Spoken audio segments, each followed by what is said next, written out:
Владата се откажа од грижата за правата на сонародниците во Бугарија, но сесрдно се грижи за зголемување на привилегиите за бугарите во Македонија. По прославата на која им се обрати премиерот Заев лично од бугарскиот културен клуб истакнуваат дека за прв пат се официализирани и добиваат третман како што заслужуваат. Председателот на управниот одбор на Сдруженијето Лазар Младенов смета дека работите се движат во вистинска насока и дека она што им било ветено од актуелната власт полека се остварува. Иако не сакаше да даде изјава за Алфа, тој сепак порача дека бугарите како заедница со над 100.000 бугарски државјанства и тоа како се важен фактор во земјава. Изрази очекување дека на престојниот референдум ќе се покаже дека бугарските државјанства не се резултат на економски интереси, туку на реално бугарско национално чувство.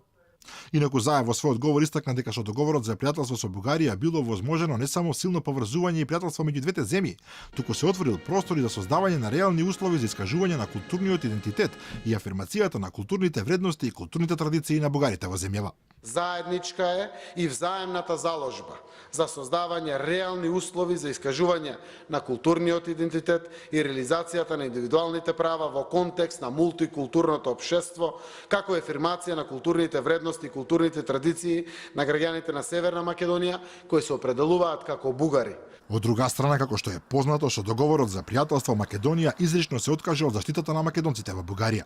Во членот 11 од овој договор стои дека двете страни имаат право да ги заштитуваат правата и интересите на своите државјани во другата земја, но само Македонија потврдува дека ништо во нејзиниот устав не може да биде толкувано дека представува основа за мешање во внатрешните работи на Бугарија, а со цел заштита на статусот и правата на македонците во таа земја доколку не се македонски државјани.